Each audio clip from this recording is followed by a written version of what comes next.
Tālāk programmā mēs šodien parunāsim par vēl 2 eksponētālu betonu projektiem. Tad Lukašēna kungs mūs iepazīstināja ar Olas projektu. Un vēl viens projekts, par ko jūs jau šodien esat dzirdējuši, ir projekts, kas šogad saņēma Latvijas Betonu Savienības speciālu balvu par gada betonu būvi. Tas ir Kaigan Villu projekts. Un tad es aicināšu uz skatuves Ruslanu, kurš pārstāv Kaigan Villas. Labdien! Gribu jums pastāstīt par vienu unikālu projektu, kurš atrodas Puņciemā. Sākumā pastāstīšu jums tā īsumā, kā vispār radās tā ideja.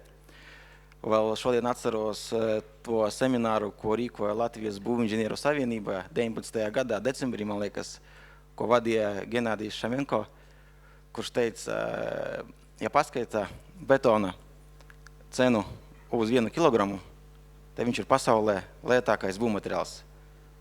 Ja viņu pārreikina, viņš sanāk kaut kādi tur tajā laikā bija ap 5 centi kilogramā. Un tad mums rādās ideja uztaisīt Latvijā tādu unikālu projektu, kurš sastāvēs no 26 betona mājām Puņciemā.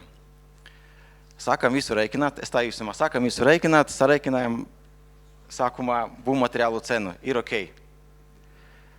Sākam reikināt veļņu izmaksas. Es drusku pievērsīšos būvniecības ekonomikai, lai tā drusku interesantāk ir, ja? Nebaidīšos teikt ciparus, uz vienu māju veļņu izmaksas ir 30 000 eiro. Nesošās sienas pārsagums. Sareizinam ar 26 mājām. Kopā ar PVN sanāk gandrīz 6 ciparu skaitlis. Sareikinam mehānismus uz vienu māju, arī ap 30 000 eiro uz vienu māju. Sareizinam ar 26, atkal cipars tuvu 6 nulēm. Ko darīt?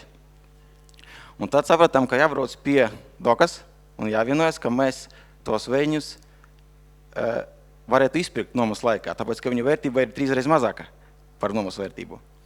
Viņi panāca mums pretī, paldies dokai. Tālāk tas pats bija ar celtni un visiem mehānismiem, ja?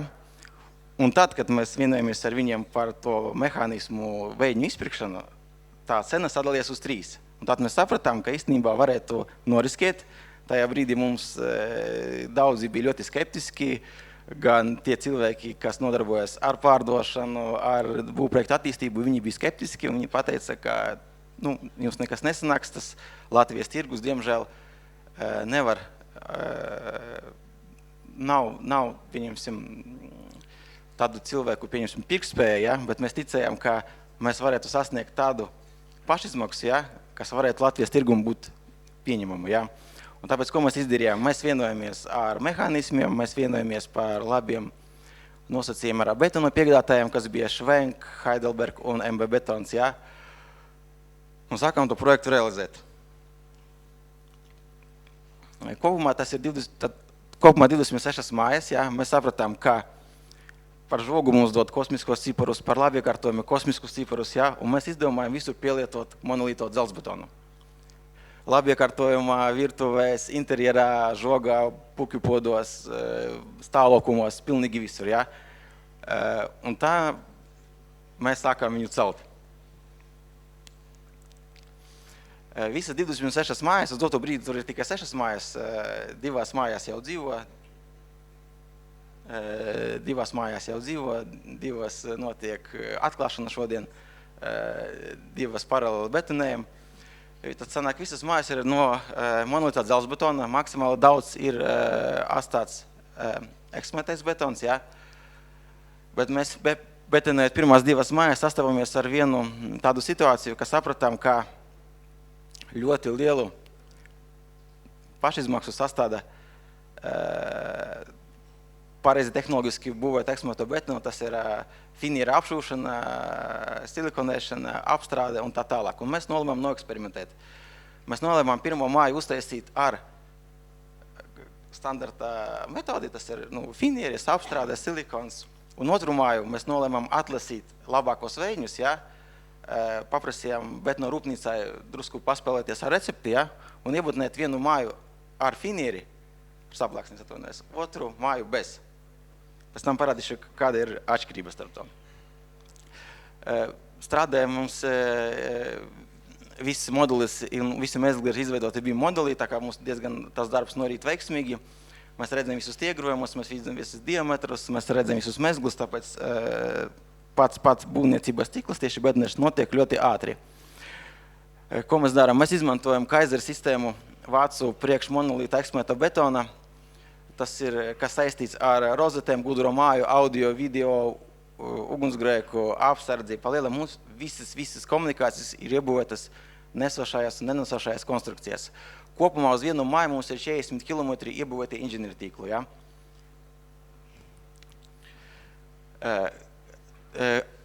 Kaiser sistēma tas ir ļoti, viņi ir diezgan dārgāka nekā klasiskā sistēma, bet viņa ir ļoti ērta. Viņa ir speciāli paredzēti visiem tehnoloģiskiem risinājumiem, rozetēm, audio, video, gaismekļiem. Palielam tas ir click-fix sistēma, ar kuru ir strādāt ļoti ērti un ļoti ātri.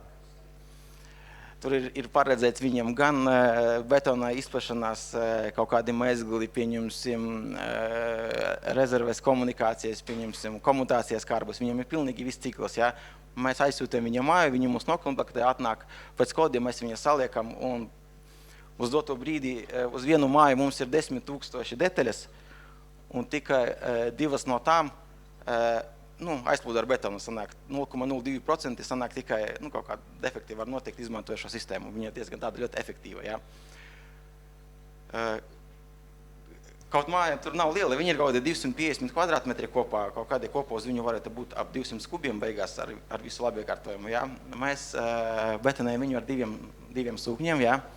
Sākumā mēs visus veidņus piepildījām ar ūdeni, lai viņus atdzesētu, tāpēc, ka mums nebija iespēja pārtraukt būvniecības ciklu un ne vasarā, ne ziemā, mēs strādājam nepārtraukti. Ja?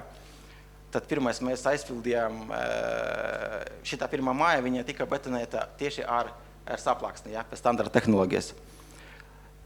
Mēs sākumā pildījām veidņus ar ūdeni, betonējām ar 2 sūkņiem, pēc tam apklājām visu pilnīgi māju ar tentiem un tā kā veidos iekšā baseins, piepildījām ar 10 cm ar ūdeni.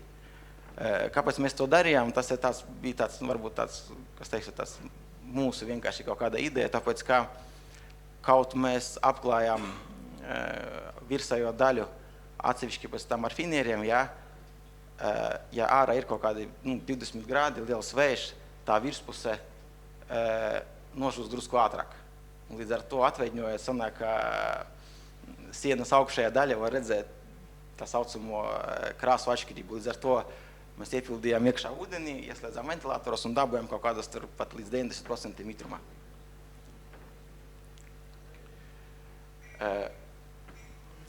Atveidņojot konstrukciju, mēs strādājam ar mapē, ja, mēs taisam 3-kāršo konstrukciju aizsardzību, ja.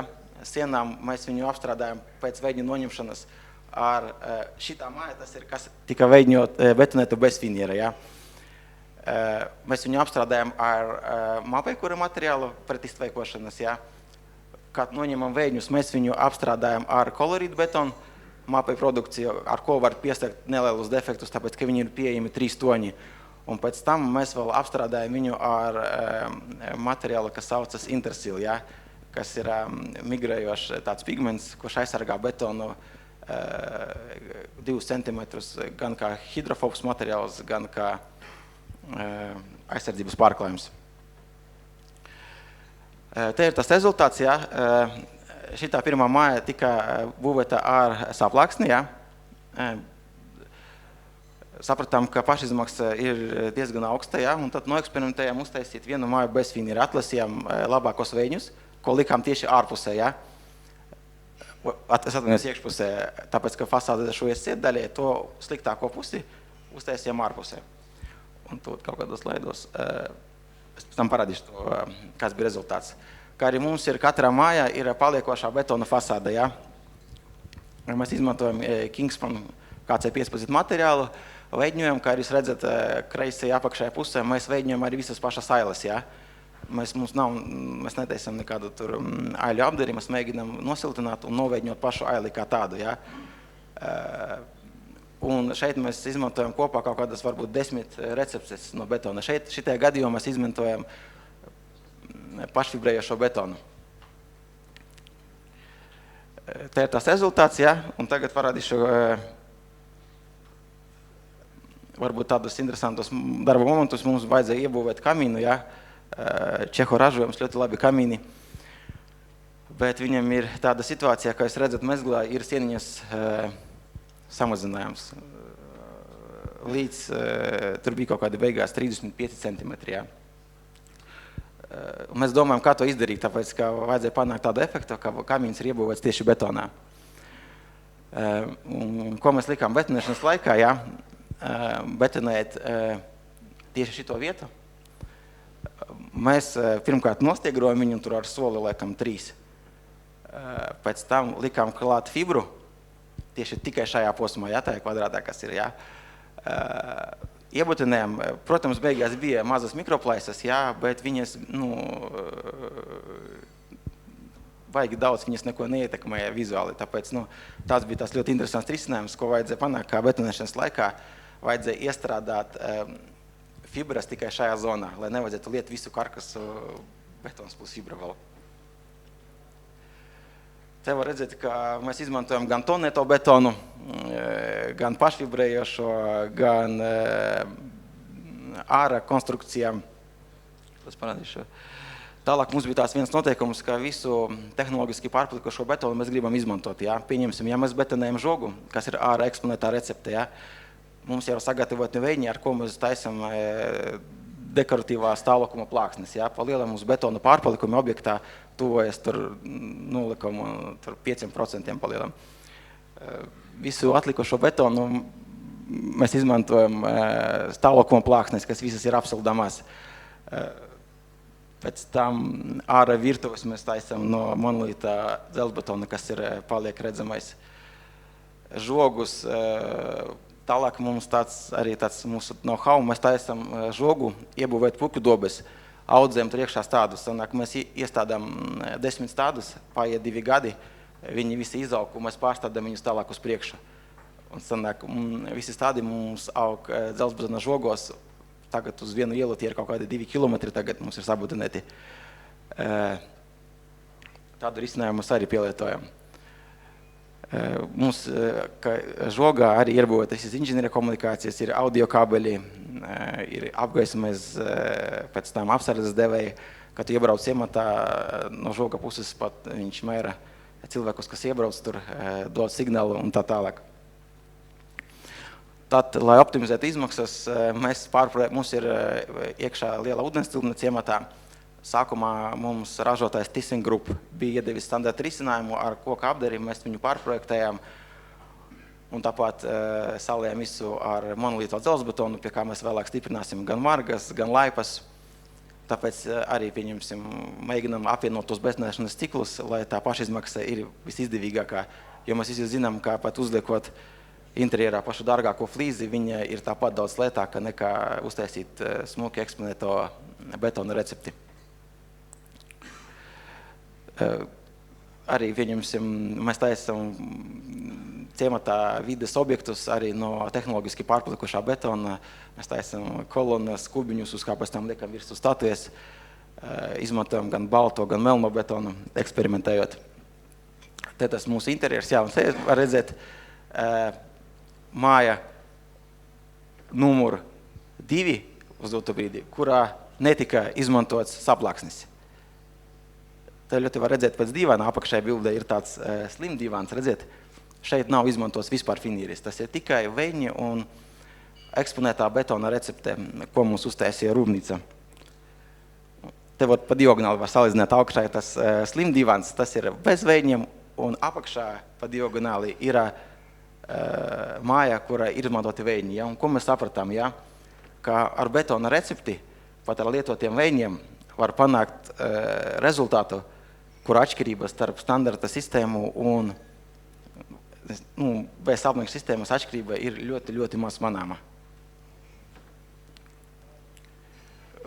Kā jau teicu, mums interjerā ir iebūvēta mūzika, audio, subwooferi, visas inženieru komunikācijas, Geberit instalācijas rāmi, spoguļi. Un tā ideja tāda bija, ka mums uztaisīja tādu ciematu Latvijā, kurš ir no eksponētā redzamā betona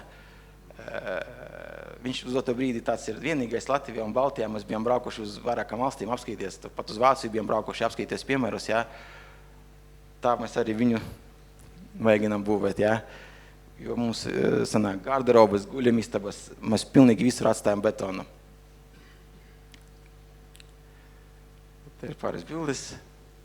Tie ir mūsu sadarbības partneri, kas tieši saistīti ar tieši eksponētā betona konstrukciju izbūvī. Protams, te arī ir tāds ražotājs kā Geberit, jūs pajautāsiet, kāpēc, tas ir Stanmezgli, jā, bet Geberits izstrādāja mums pilnīgi visus mezglus, visus tā saucamos tehnoloģiskos atvērumus, lai mēs varētu iebūvēt visus spoguļus, tolotas, rāmjus tieši betona konstrukcijā, lai nav neviena izbīdījuma.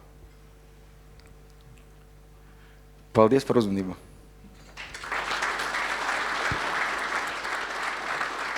Paldies, Ruslan, ļoti interesants projekts. Es saprotu arī visas vilas jau nav pārdotas. Ja kāds grib betonu paradīzē dzīvot, tad vēl būs pieejams.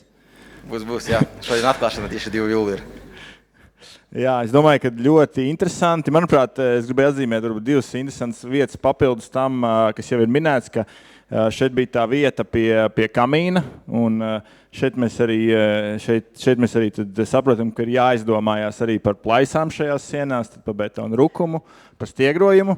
Vēl man ļoti patika tā jūsu ideja par atlikumu izmantošanu. Man liekas, tā ir ļoti zaļa ideja. Turpat būvlaukumā rast iespēju, kur tās augtās betona astes arī nevest atpakaļ uz rūpnīcu, vai kaut kā savādāk utilizēt, bet lietot turpat būvlaukumā. Lielas paldies! Paldies.